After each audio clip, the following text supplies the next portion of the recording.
Assalamualaikum warahmatullahi wabarakatuh. Halo semuanya. Nah, di video kali ini kita akan membahas tentang bahasa baku. Nah, sebelum masuk ke pembahasan, izinkan saya untuk memperkenalkan diri saya terlebih dahulu. Nama saya Miranda Julianti dari kelas Ilmu Komputer 5 dengan NIM 0701202030. Nah, istilah bahasa baku itu telah dikenal oleh masyarakat secara luas. Namun, pengenalan istilah tidak menjamin bahwa mereka memahami secara komprehensif konsep dan makna istilah bahasa baku itu. Hal ini terbukti bahwa masih banyak orang atau masyarakat berpendapat bahasa baku sama dengan bahasa yang baik dan benar. Mereka tidak mampu membedakan antara bahasa yang baku dan yang non-baku. Nah, langsung saja yang pertama yang akan kita bahas yaitu tentang pengertian bahasa baku. Bahasa merupakan alat komunikasi yang penting yang dapat menghubungkan seseorang dengan yang lainnya. Keraf menyebutkan dua pengertian bahasa. Yang pertama, ia menyatakan bahasa sebagai alat komunikasi antara anggota masyarakat berupa simbol bunyi yang dihasilkan oleh alat ucap manusia. Yang kedua, ia menyatakan bahasa adalah sistem komunikasi yang mempergunakan simbol-simbol vokal atau bunyi ujaran yang bersifat arbitrer. Pada kaidahnya, bahasa Indonesia terdapat dua ragam bahasa, yaitu bahasa baku dan bahasa tidak baku. Bahasa baku yaitu kata atau kalimat yang sesuai dengan kaidah bahasa Indonesia. Dialek yang tidak sesuai dengan kaidah-kaidah disebut bahasa tidak baku. Istilah bahasa baku dalam bahasa Indonesia atau standard language dalam bahasa Inggris dalam dunia ilmu bahasa atau linguistik pertama kali diperkenalkan oleh Philip Matthews pada tahun 1926. Bahasa baku adalah bahasa standar atau pokok yang kebenaran dan ketetapannya telah ditentukan oleh negara. Baku berarti bahasa tersebut tidak dapat berubah setiap saat. Baku atau standar beranggapan adanya keseragaman. Berdasarkan teori, bahasa baku merupakan bahasa pokok yang menjadi bahasa standar dan acuan yang digunakan sehari-hari dalam masyarakat. Bahasa baku mencakup pemakaian sehari-hari pada bahasa percakapan lisan maupun bahasa tulisan. Tetapi pada penggunaannya, bahasa baku lebih sering digunakan pada sistem pendidikan negara, pada urusan resmi pekerjaan, dan juga pada semua konteks resmi. Sementara itu, di dalam kehidupan sehari-hari, lebih banyak orang yang menggunakan bahasa tidak baku dan sesuka hati. Nah, bahasa Indonesia baku adalah salah satu ragam bahasa Indonesia yang bentuk bahasanya telah dikodifikasi, diterima, dan difungsikan atau dipakai sebagai model oleh masyarakat Indonesia secara luas. Nah, contohnya itu ada pada pembukaan Undang-Undang Dasar 1945. Dari beberapa kalimat dalam undang-undang tersebut menunjukkan bahasa baku dan merupakan pemakaian bahasa secara baik dan benar. Nah, selanjutnya yang akan kita bahas yaitu tentang pengertian bahasa non-baku. Apa sih bahasa non-baku itu? Nah, di sini kita akan membahasnya. Bahasa non-baku adalah ragam bahasa yang berkode berbeda dengan kode bahasa baku dan dipergunakan di lingkungan tidak resmi. Ragam bahasa non-baku dipakai pada situasi santai dengan keluarga, teman, di pasar, dan tulisan pribadi buku harian. Ragam bahasa non-baku sama dengan bahasa tutur, yaitu bahasa yang dipakai dalam pergaulan sehari-hari, terutama dalam percakapan. Jadi dapat kita simpulkan, bahasa Indonesia baku adalah salah satu ragam bahasa Indonesia yang bentuk bahasanya telah dikodifikasi, diterima, dan difungsikan atau dipakai sebagai model oleh masyarakat Indonesia secara luas. Sedangkan bahasa Indonesia non-baku adalah salah satu ragam bahasa Indonesia yang tidak dikodifikasi, tidak diterima, dan tidak difungsikan sebagai model masyarakat Indonesia secara luas, tetapi dipakai oleh masyarakat secara khusus. Nah, selanjutnya kita akan membahas tentang fungsi bahasa baku. Nah, menurut Hasan Alwi, bahasa baku mendukung 4 fungsi, yaitu yang pertama, fungsi pemersatu. Indonesia terdiri dari beragam suku dan bahasa daerah. Jika setiap masyarakat menggunakan bahasa daerahnya, maka dia tidak dapat berkomunikasi dengan masyarakat dari daerah lain.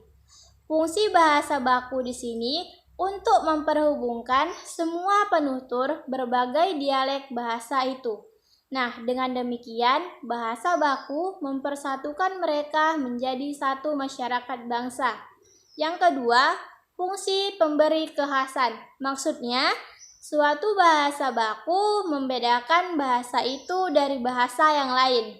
Melalui fungsi itu, bahasa baku memperkuat perasaan kepribadian nasional masyarakat bahasa yang bersangkutan. Nah, yang ketiga, fungsi pembawa kewibawaan. Maksudnya, pemilikan bahasa baku membawa serta wibawa atau prestise. Fungsi pembawa wibawa bersangkutan dengan usaha orang mencapai kesederajatan dengan peradaban lain yang dikagumi lewat pemerolehan bahasa baku sendiri. Penutur atau pembicara yang mahir berbahasa Indonesia dengan baik dan benar memperoleh wibawa di mata orang lain. Dan yang keempat, fungsi kerangka acuan. Maksudnya, sebagai kerangka acuan bagi pemakaian bahasa dengan adanya norma dan kaidah yang dikodifikasi yang jelas. Norma dan kaidah itu menjadi tolak ukur bagi benar tidaknya pemakaian bahasa seseorang atau golongan. Nah, selanjutnya fungsi bahasa non-baku. Bahasa non-baku juga mempunyai fungsi, yaitu fungsi penggunaan bahasa non-baku adalah untuk mengakrabkan diri dan menciptakan kenyamanan serta kelancaran saat berkomunikasi atau berbahasa. Nah, selanjutnya yang akan kita bahas yaitu tentang ciri-ciri bahasa baku. Nah, secara umum ciri-ciri bahasa baku ada 11. Nah, yang pertama, tidak dipengaruhi bahasa daerah. Contohnya, di kata bakunya saya, tidak bakunya gue. Yang kedua, tidak dipengaruhi bahasa asing. Contohnya, kata bakunya banyak guru, tidak bakunya banyak guru-guru. Yang ketiga, bukan merupakan ragam bahasa percakapan. Contohnya, kata bakunya bagaimana, tidak bakunya gimana. Yang keempat, pemakaian imbuhan secara eksplisit. Contohnya, kata bakunya anak itu menangis, tidak bakunya anak itu nangis. Yang kelima, pemakaian yang sesuai dengan konteks kalimat. Contohnya, kata bakunya siapa namamu, tidak bakunya siapa namanya. Yang keenam, tidak mengandung makna ganda atau tidak rancu. Contohnya, kata bakunya menghemat waktu, tidak bakunya mempersingkat waktu. Yang ketujuh, tidak mengandung arti pleonasme. Contohnya, kata bakunya para juri, tidak bakunya para juri-juri. Yang kedelapan, tidak mengandung hiperkorek. Contohnya, Kata bakunya khusus, tidak bakunya khusus. Nah, yang kesembilan, ragam bahasa baku adalah ragam bahasa yang paling sedikit memperlihatkan ciri kedaerahan. Yang kesepuluh, sistem bunyinya lebih kompleks. Dan yang terakhir, yang ke-11, bahasa baku cenderung juga berbeda dari bahasa non-baku dalam hal kaidah pemberian tekanan pada kata. Selanjutnya, ciri-ciri bahasa non-baku. Nah, bahasa non-baku juga memiliki ciri khas, yaitu yang pertama, walaupun terkesan berbeda dengan bahasa baku, tetapi memiliki arti yang sama.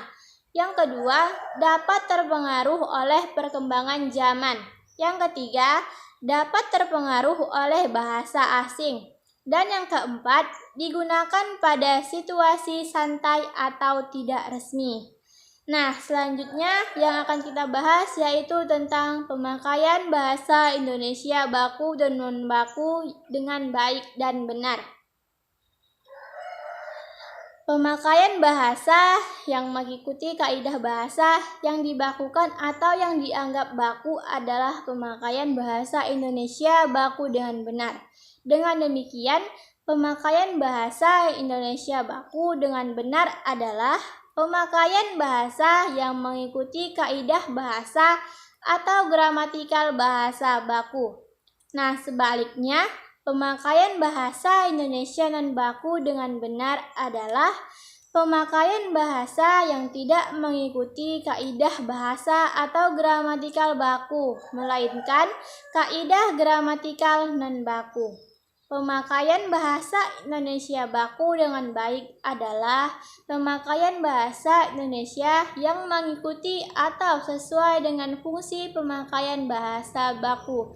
Nah, sebaliknya, pemakaian bahasa Indonesia non-baku dengan baik adalah pemakaian bahasa yang tidak mengikuti atau sesuai dengan fungsi pemakaian bahasa Indonesia non-baku. Nah, selanjutnya yang akan kita bahas yaitu tentang contoh bahasa Indonesia baku dan non-baku.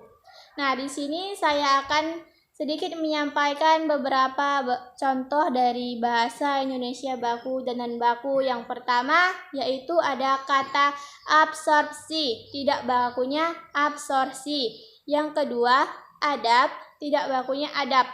Yang ketiga, bus, tidak bakunya bis. Yang keempat, biceps, tidak bakunya bicep. Yang kelima, ballpoint, tidak bakunya ballpen. Yang keenam, cabai, tidak bakunya cabe. Yang ketujuh, cengkih, tidak bakunya cengkeh. Yang kedelapan, coklat, tidak bakunya coklat. Yang kesembilan, gua, tidak bakunya goa. Dan yang ke-10, guncang, tidak bakunya goncang. Nah, masih banyak lagi contoh lainnya dari bahasa baku dan non-baku yang bisa kita cari. Nah, selanjutnya yang akan kita bahas yaitu tentang contoh kalimat baku dan non-baku.